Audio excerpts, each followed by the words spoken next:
Hari ini saya mau bicara tentang ibadah. Dan ini sudah Tuhan taruh di hati saya sudah cukup lama, sekitar 1-2 bulan ini. Cuma saya berdoa biarlah Tuhan kasih saya kesempatan untuk menyampaikannya. Sehingga jangan sampai kita ibadah, tapi kita tidak mengalami kuasa ibadah. Saya perhatikan kadang-kadang orang beribadah, sementara pujian dinaikkan, dia lihat kiri kanan. Pada waktu yang lain beribadah, dia punya fokus tidak kepada ibadah. Dia jadi penonton. Sebenarnya kita semua yang datang di gereja ini adalah pelaku-pelaku ibadah, bukan penonton. Amin. Artinya kita melakukan tindakan beribadah kepada Allah yang maha besar itu. Allah yang berkuasa, Allah yang kudus. Jadi penghormatan kita pada waktu kita di hadapan Tuhan itu harus sungguh-sungguh. Firman Tuhan dalam suratan Petrus berkata begini. Marilah kita beribadah kepadanya dengan takut dan hormat kepada Tuhan dengan cara yang berkenan kepadanya. Pada waktu kita di hadapan Tuhan, kita mau ibadah tapi kita masih pikir, oh di rumah bagaimana. Sebenarnya ibadah kita sedang tidak fokus. Secara fisik kita beribadah, tetapi secara roh sebenarnya kita teralihkan, tidak berfokus kepada Tuhan. Akhirnya ibadah kita dari waktu ke waktu tidak mengalami perubahan dalam hidup. Karena pada waktu kita datang kepada Tuhan yang besar itu, maka hal yang terjadi dalam hidup kita dipulihkan Tuhan. Ada manfaat. Paulus berkata begini, ibadah itu sangat besar kuasanya apabila dilakukan dengan hati yang senang. Tapi kalau ibadah itu dilakukan dengan hati yang setengah-setengah, yang rugi kita juga, buang waktu. Jadi pagi hari ini kita akan belajar sedikit tentang ibadah.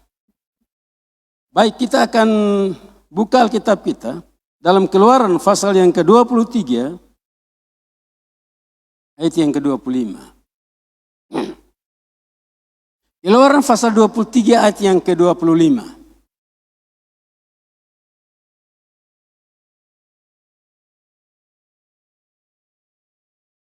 Ini Keluaran pasal 23 ayat 25 sampai 29 kalau tidak salah itu sebetulnya bisa jadi beberapa khotbah yang bagus, baik sekali untuk yang kita bisa renungkan untuk kehidupan kita sekarang ini. Tapi saya mau kita merenungkannya hanya ayat 25 itu saja dulu. Ya, kita akan baca secara bersama-sama karena itu ditampilkan di layar, kita akan baca secara bersama-sama. 1, 2, 3.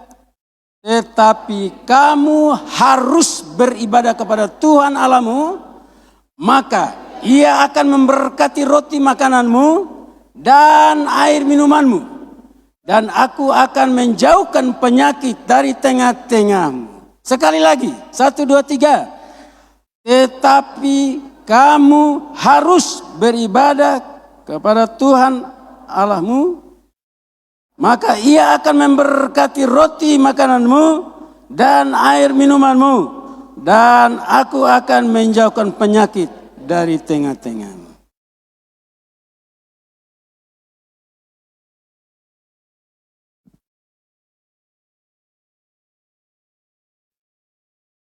Tetapi kamu harus beribadah kepada Tuhan Allahmu. Saya mulai di situ dong.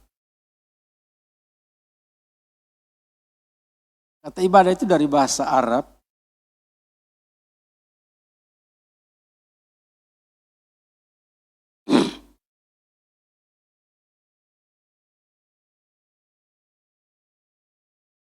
Yang berarti merendahkan diri. Kita semua tahulah ibadah. Saya sedang tidak mau kita berdefinisilah tentang ibadah. Kita semua tahu apa artinya ibadah. Kita selalu melakukannya pagi, siang, malam, apalagi hari Minggu. Kalau saya terjemahkan kata ibadah itu dalam pengertian saya, maka sebetulnya ibadah itu adalah mengabdi.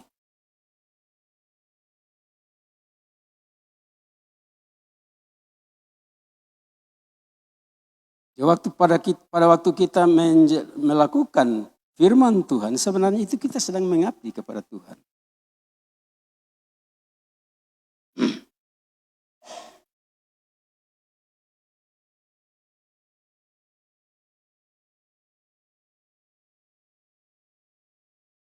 Menurut Kamus Besar Bahasa Indonesia, ibadah artinya perbuatan untuk menyatakan bakti kepada Allah yang didasari ketaatan pada perintahnya dan menjauhi larangannya.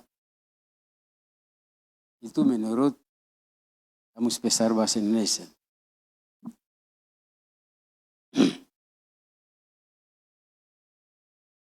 Tapi ibadah itu harus dilatih. Dalam segala hal di dunia ini, untuk seseorang menjadi terampil dalam suatu hal, ya toh, dia harus belajar atau dia belajar tentang sesuatu yang dia mau supaya terampil itu, dan sesudah itu jangan belajar saja, karena waktu dia belajar dia akan menjadi tahu.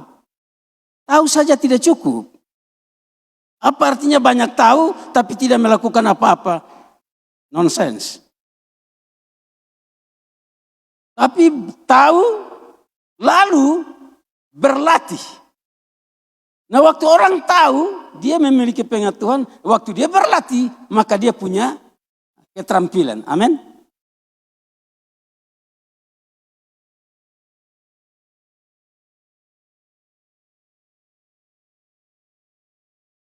Terampil itu artinya orang yang punya keterampilan, artinya dia sudah, kalau semakin lagi ini orang bilang dia semakin profesional gitu. Ya. Di dalam 1 Timotius pasalnya yang coba ditampilkan, 1 Timotius pasal 4 ayat yang ke-7 sampai ayat yang ke-8, coba ditampilkan.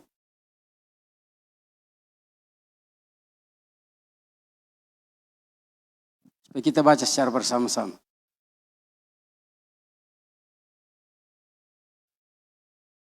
Ayat yang 7 dan ayat yang ke-8. Ya, 1, 2, 3. Tetapi jauhilah tahyul dan dongeng nenek moyang, nenek tua. Latihlah dirimu beribadah. Lanjut. Karena mengandung janji, baik untuk hidup ini maupun untuk hidup yang akan datang. Jadi firman Tuhan jelas berkata bahwa kita harus latih diri kita beribadah. Kadang-kadang untuk mau beribadah saya mesti didorong-dorong. Ya, di sini tidak ada toh, tapi di sana sini kan ada toh. Saudara ketemu banyak orang seperti itu, ada orang seperti itu toh. Kenapa? Untuk mau beribadah saya mesti didorong.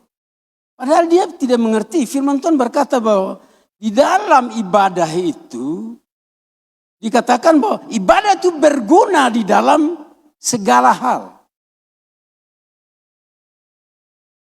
Baik untuk hidup sekarang ini dan untuk hidup yang akan datang. Hidup yang akan datang itu di mana? Di surga, iya kan? Jadi kita beribadah di bumi, ada manfaatnya bagi kita yang beribadah di bumi. Dan kalau kita mati masuk surga. Amin. Aminnya sedikit, kecil sekali. Amin. Oke, saya tunjukkan bahwa manfaat ibadah di bumi ini. Dalam bacaan kita jelas itu. Tuhan bilang beribadahlah kepada Tuhan. Kamu harus, kata harus itu ini bukan pilihan. Harus. Sebagai orang percaya harus beribadah kepada Tuhan. Dan jaminannya, janjinya, maka ia akan memberkati roti makananmu. Itu manfaatnya. Itu yang pertama. Yang kedua, ada proteksi dari Tuhan pada waktu ada COVID-19 waktu 2020 itu. Yang lain sudah lewat, maka tong masih ada. Ini hanya karena pemeliharaan proteksi dari Tuhan. Amin.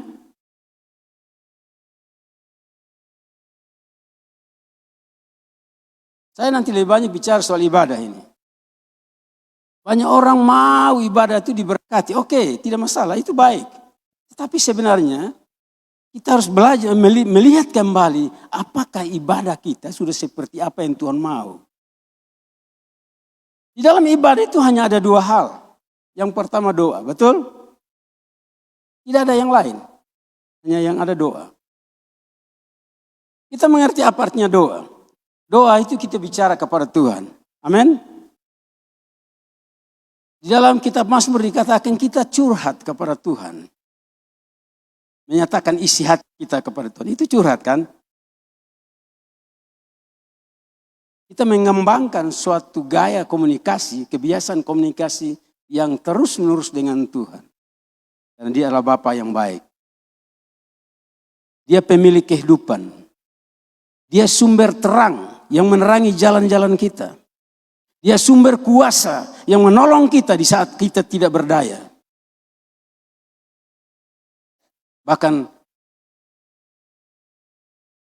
saya waktu merenungkan firman ini dikatakan kenapa waktu kita beribadah, maka hal pertama yang Tuhan berikan sebagai dampaknya, Tuhan berikan kepada kita dikatakan Dia memberkati roti makananmu dan air minumanmu.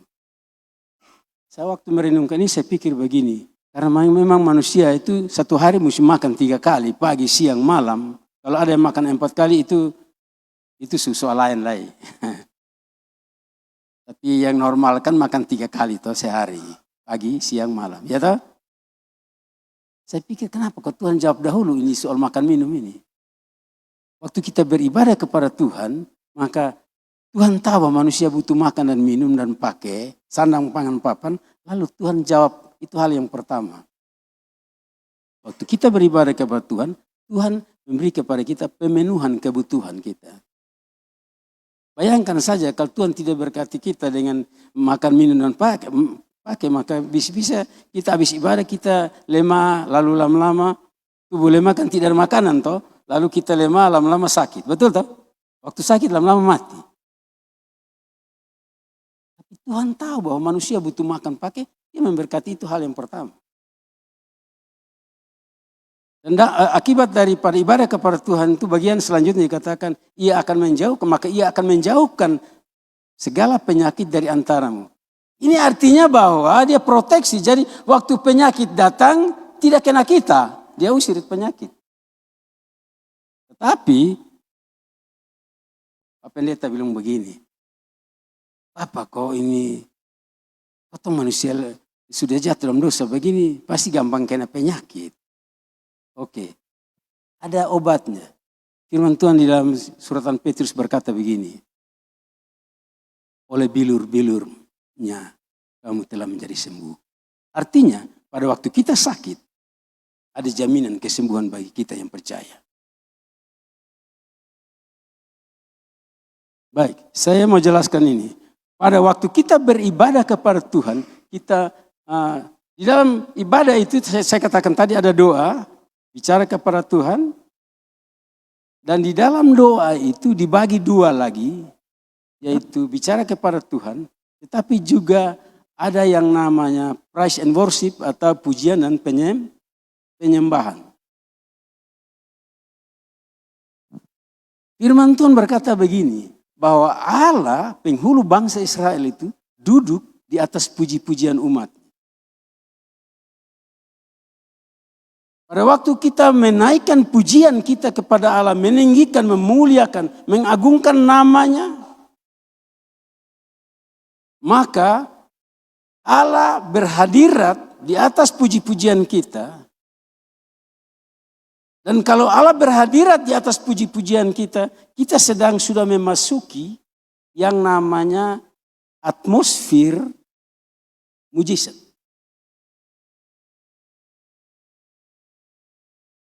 Catat ini baik-baik.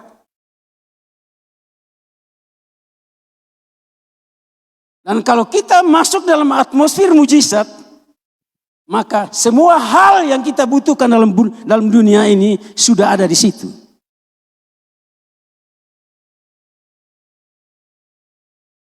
Saya berdoa saudara menangkap pesan ini.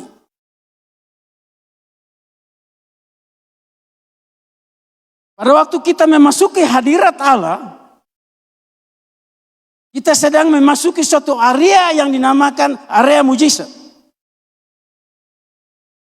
Baik itu kesembuhan kalau kita sakit. Baik itu pemenuhan kebutuhan. Waktu kita mempunyai pergumulan hidup, masalah ekonomi. Ada jawaban di dalam hadirat Allah.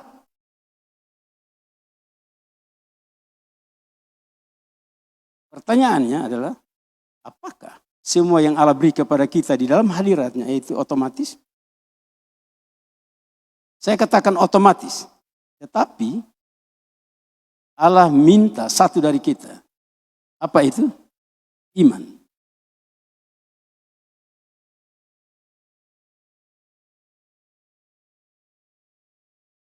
Seorang teolog berkata begini, bahwa iman adalah mata untuk melihat apa yang Tuhan janjikan melalui firman-Nya. Dalam firman-Nya.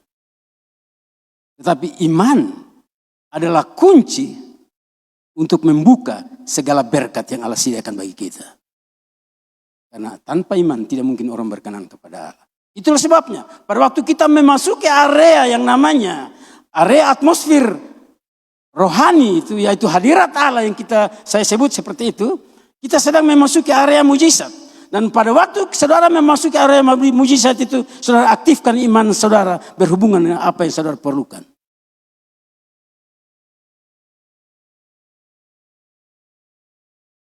Firman Tuhan berkata begini, bahwa firman iman itu begitu dekat, ada dalam hatimu.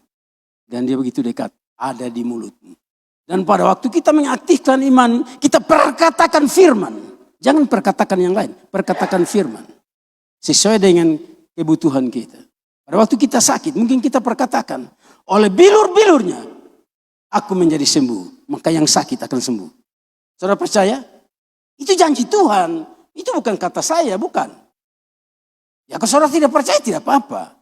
Tapi Allah kasih firman untuk dipercayai, diimani, dan diperkatakan. Maka firman-Nya digenapi. Jangan katakan yang lain, katakan firman. Karena Allah menjamin firman-Nya.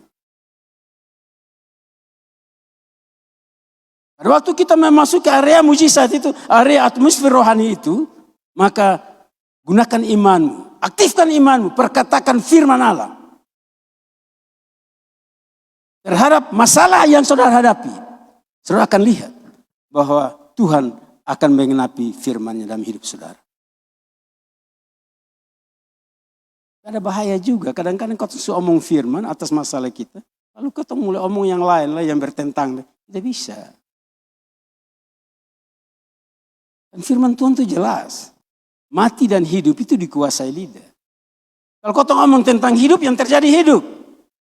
Tapi kalau omong tentang sakit, ya bisa sakit. Ada orang berdoa, Tuhan tolong saya karena saya sakit. Tapi dia cerita di tetangga, wah dia sakit setengah mati. Jadi dia minta kesembuhan, tapi waktu dia habis minta, dia cerita sakit setengah mati. Ya, tukar mana? Tadi dia omong, Tuhan sembuhkan, sekarang doa Tuhan sembuhkan, omong sakit setengah mati. Bagaimana bisa sembuh?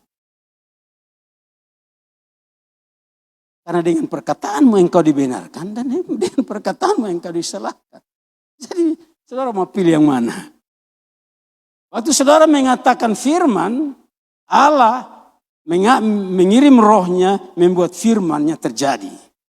Tetapi saudara memperkatakan hal-hal yang negatif, iblis mengambil perkataan itu dan membuatnya terjadi juga.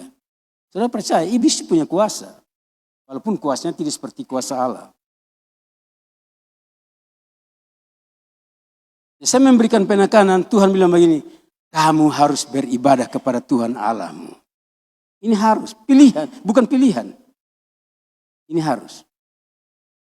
Dan itu sebetulnya, selanjutnya saya mau katakan begini, itu prioritas tentang ibadah ini. Ini prioritas. Nah yang kedua, doa, di dalam doa itu ada pujian, penyembahan, ya toh? Dan yang kedua itu, dalam ibadah itu ada firman. Ibadah Kristen itu hanya dua sah. Doa dan firman. Doa dan firman. Doa dan firman. Tidak ada yang lain.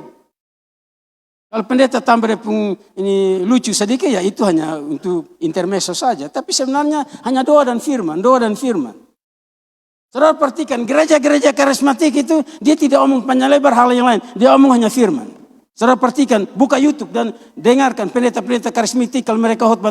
Mereka tidak ngomong di luar firman.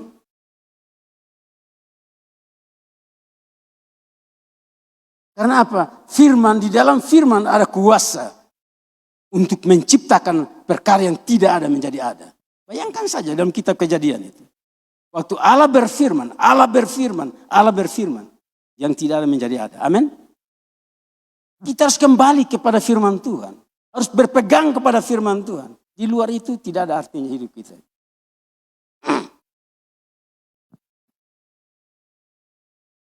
Prioritas pertama dalam kehidupan Kristen itu adalah ibadah. Dan kalau kita sudah menjalankan ibadah kita hari lepas hari.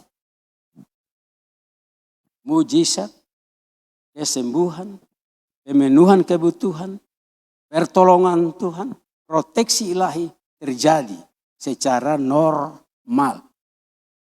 Kalau kita sudah beribadah, kita akan mengalami hal-hal yang saya sebut belakangan itu yang baru saya sebut tadi itu gaya hidup Kristen yang normal. Doa-doa dijawab itu hal-hal yang normal. Doa buat orang sakit sembuh itu normal. Sekarang ini cari doa orang sakit sembuh, kadang kan susah setengah mati, betul ya? Dari jemaat 7-8 ribu mangkali hanya beberapa saja yang Tuhan pakai doa kesembuhan. Betul kau Bapak Nakamnan?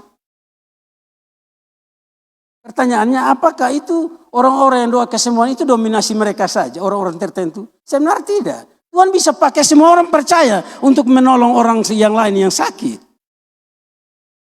Tapi bagaimana mungkin kita bisa mendoakan orang sakit kalau kita sakit kita berdoa kita sendiri tidak sembuh? Maksudnya begini, bahwa kita harus mempraktekkan firman itu dalam kehidupan kita sendiri dulu.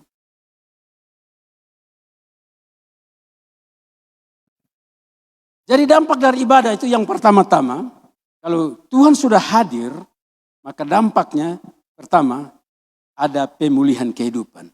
Amin. Artinya waktu kita berjumpa dengan Tuhan, hidup yang rusak akan diperbaiki, dipulihkan Tuhan. Kalau orang ibadah-ibadah, hidupnya tidak berubah, saya pertanyakan di ibadah itu. Jangan sampai ibadahnya betul, sudah datang di gereja, ibadahnya belum sampai kepada tujuan ibadah inti yang sebenarnya.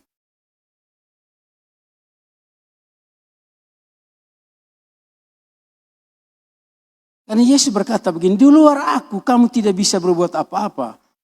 Di luar aku, di luar Tuhan kita tidak bisa berubah, tidak bisa.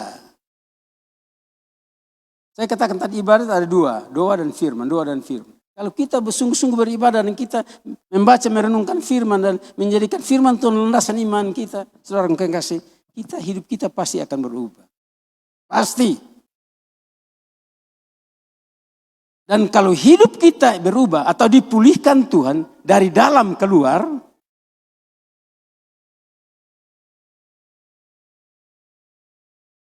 maka mujizat itu hal-hal yang normal mengikuti hidup kita.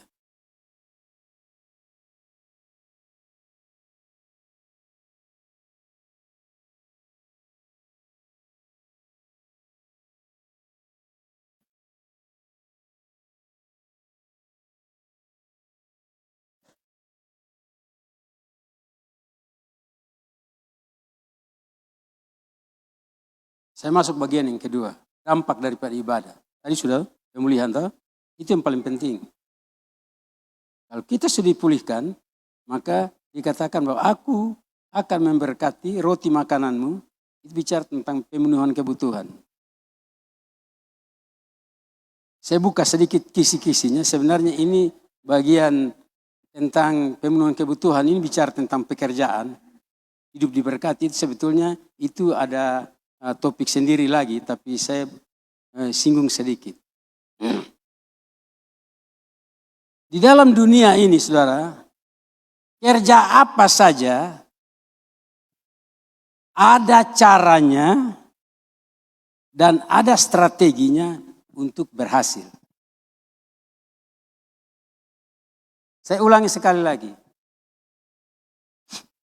Di dalam dunia ini, semua pekerjaan itu ada caranya untuk sukses. Saudara percaya ini? Kalau saudara mengerjakan sesuatu dan saudara mengharapkan sukses, tapi saudara tidak mempelajari pekerjaan itu dengan baik dan benar, percaya saya, hasilnya mungkin ada, tetapi yang seharusnya maksimal 100%, yang saudara dapat hanya 20%. Saudara tangkap maksud saya?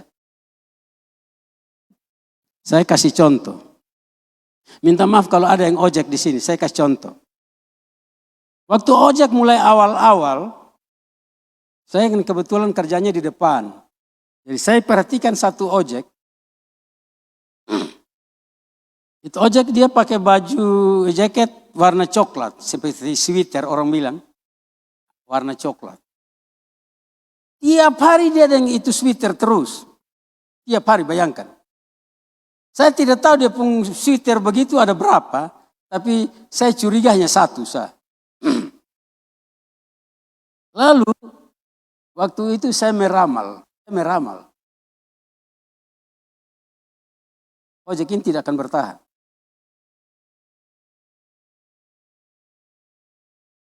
Nanti dia putar tidak dapat penumpang. Saudara mau tahu penyebabnya apa?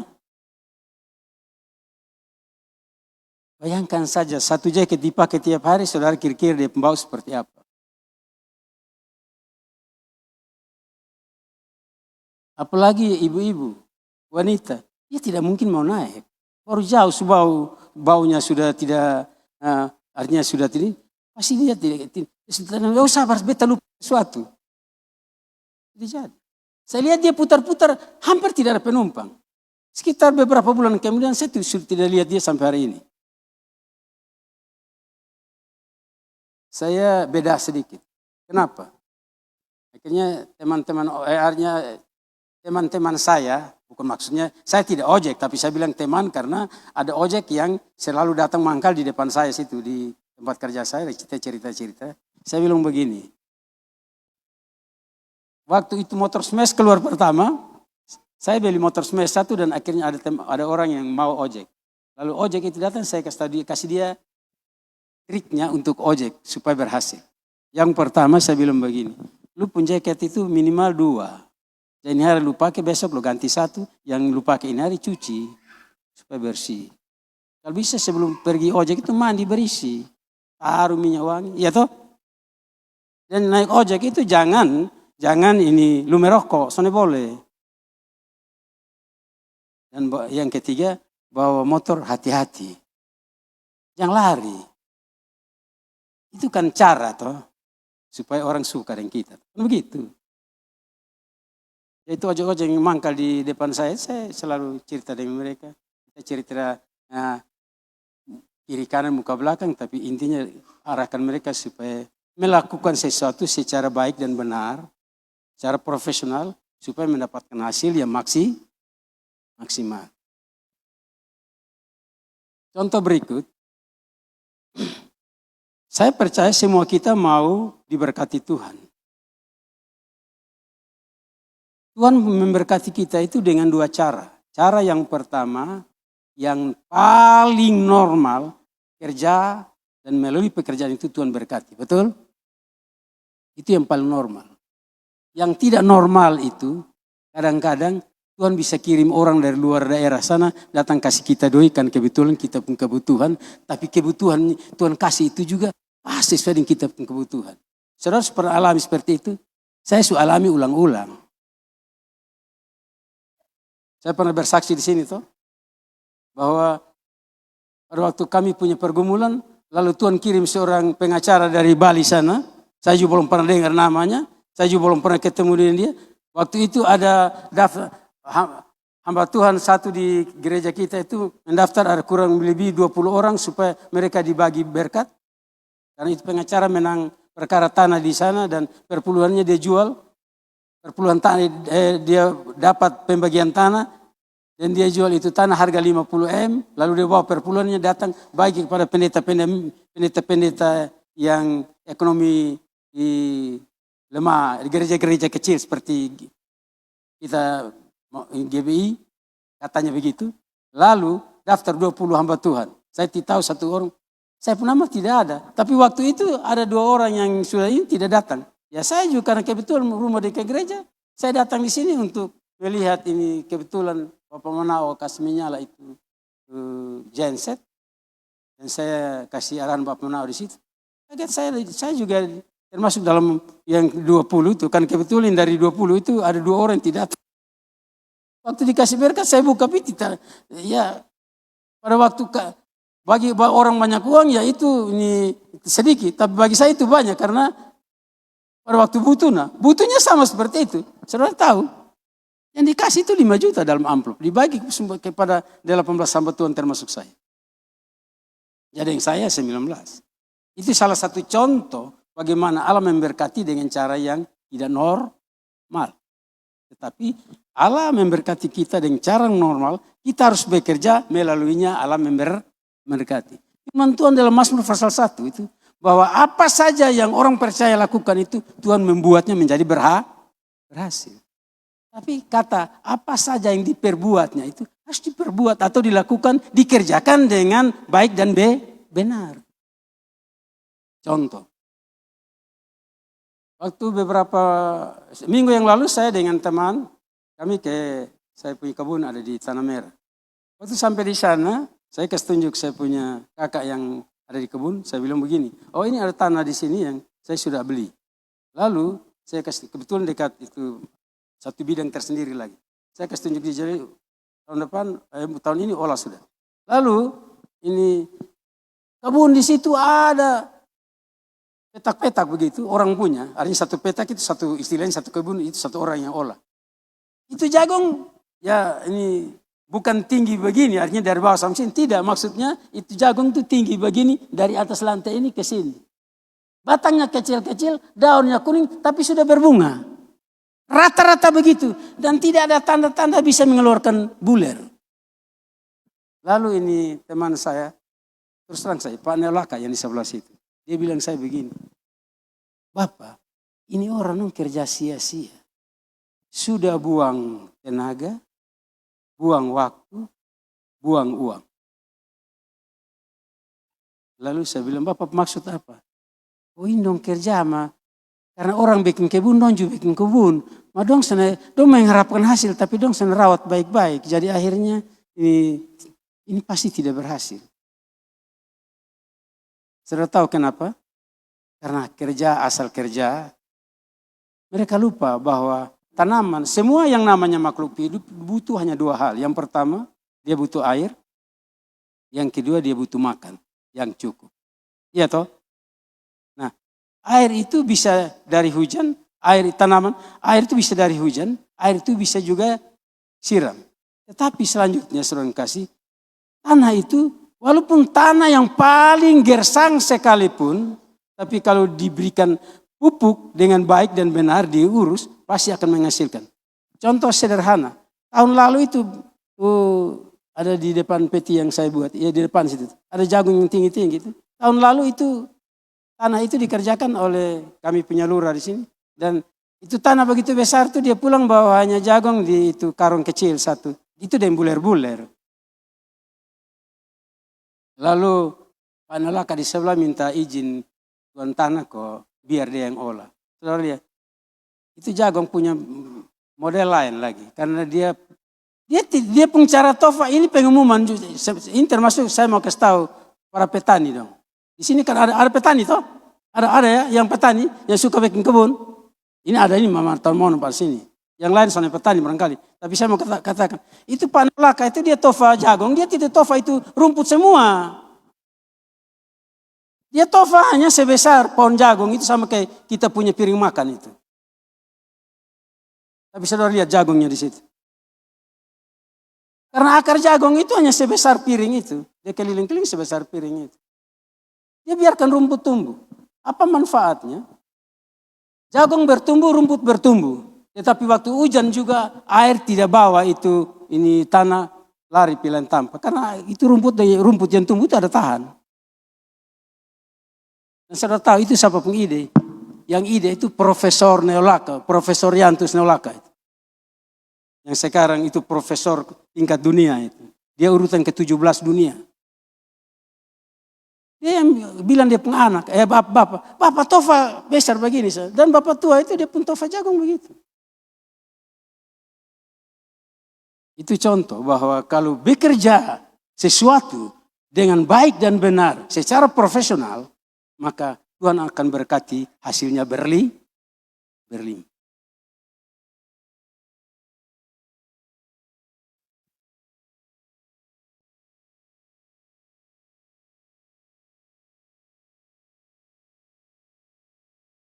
Yang ketiga, kalau kita melakukan ibadah secara terus-menerus, secara konsisten dan tetap, maka itu bukan hanya kita diberkati secara finansial, tetapi kita mengalami peningkatan kapasitas iman,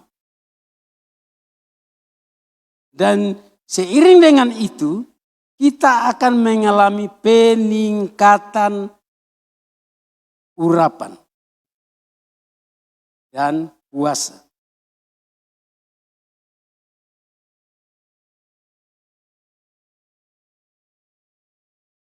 Saudara baca itu Keluaran 23 ke bawah itu. Tuhan akan membuat musuh-musuhmu gentar dan mereka akan lari dari hadapanmu. Saudara baca tentang perjanjian lama tentang bangsa Israel itu. Ini orang Israel, orang bangsa suku-suku sekeliling dengar orang Israel pun nama saja mereka ketakutan setengah mati. Iya toh? Mereka takut. Apa artinya itu bagi kita sekarang ini?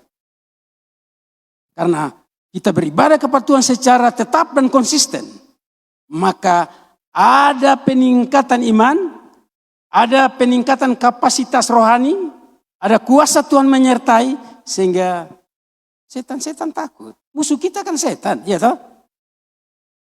Saudara lihat, orang-orang yang kebanyakan dipakai Tuhan dengan kuasa dan mujizat Tuhan itu, mereka orang-orang yang banyak ada di hadapan Tuhan. Mereka bukan hanya sekedar klaim janji Tuhan, tapi mereka menyelaraskan hidup mereka dengan firman Tuhan. Sama seperti visi gereja toh. Searah jejak Kristus. Saja Kristus, searah jejak Kristus. Searah jejak Kristus itu artinya hidup. Kemarin dalam doa puasa saya bagikan bahwa tujuan panggilan Allah bagi umat Tuhan itu sebenarnya memang nanti sampai ke Kanaan. Tapi sebenarnya itu dampak, akibat. Tetapi sebenarnya tujuan Tuhan memanggil umatnya itu supaya umat Tuhan selalu bersama-sama dengan Tuhan. Di perjanjian baru, Paulus berkata, 1 Korintus 1 ayat 9 dikatakan bahwa Allah memanggil kamu ke dalam persekutuan dengan anaknya Yesus Kristus. Tuhan. Dalam 2 Korintus 13 ayat yang ke-13 dikatakan tentang itu doa berkat itu. Bagian terakhir dikatakan memperoleh persekutuan yang Roh Kudus.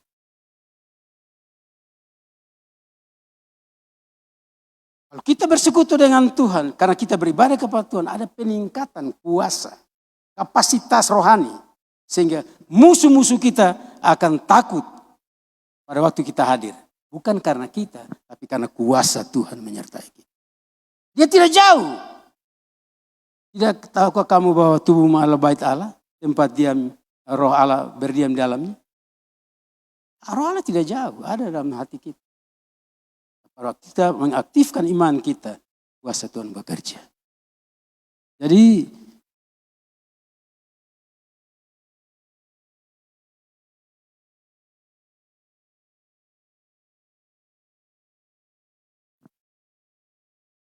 ini ayat yang paling jemaat suka. Ya toh? Matius pasal 6 ayat 33. Mari kita baca secara bersama-sama. Ini jemaat paling suka karena kalau bilang ayat paling terakhir tuh, itu semua pulang itu. Ya toh? Matius 6 ayat 33. Tolong tampilkan supaya kita baca secara bersama-sama. Ya, 1, 2, 3. Tetapi carilah dahulu kerajaan Allah dan kebenarannya. Maka semuanya itu akan ditambahkan kepadamu. Prioritas dalam panggilan Tuhan atas hidup kita semua, ibadah. Ibadah.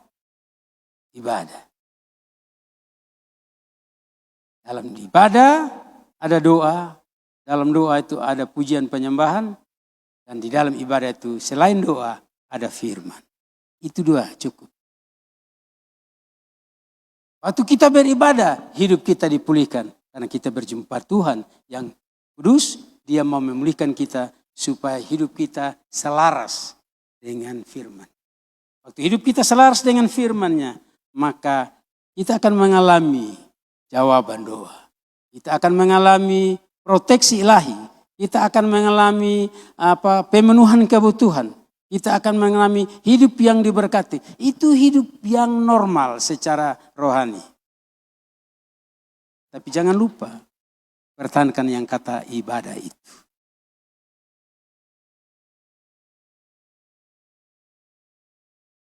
Tetapi carilah dahulu kerajaan Allah dan kebenarannya. Carilah hadiratnya. Kebenaran Allah. Kerajaan Allah. Di dalam carilah dahulu kerajaan Allah. Kerajaan Allah itu bicara tentang kuasa. Itu bukan hanya kata-kata. Kerajaan Allah terdiri dari kuasa. Dan kebenarannya adalah firman Tuhan. Maka semuanya. Kata semuanya akan ditambahkan kepadamu. Itu bonus. Tapi kalau kata semuanya berhubungan dengan kebutuhan manusia. Yang membuat manusia itu bisa hidup memuliakan Allah. Pertanyaan saya pada akhir dari khotbah saya ini. Di dalam dunia ini apa yang berhubungan dengan manusia itu yang terluput dari kata semua itu. Halo? Menurut saya tidak ada. Bicara tentang kebutuhan ekonomi, bicara tentang sakit penyakit disembuhkan, sudah semua termasuk di dalamnya. Kita sakit, kita minta Tuhan sembuhkan. Itu janjinya. Kita kekurangan, kita minta Tuhan cukupkan. Kita butuh pekerjaan, kita minta Tuhan tolong buka jalan. Apalagi, pergumulan apalagi. Semuanya itu sudah termasuk di dalam kata semua itu. Tapi yang penting, prioritas yang penting, yaitu beribadah. Sebab itu mulai hari ini saya berharap, jangan sampai kita ada dengar firman, jangan sampai kita ada disuruh ibadah, dari muka sini suruh ibadah, yang lain masih scroll HP. Menghormati Tuhan. Maka Tuhan akan menghormati kita dan membuat firman-Nya tergenapi dalam hidup kita. Amin.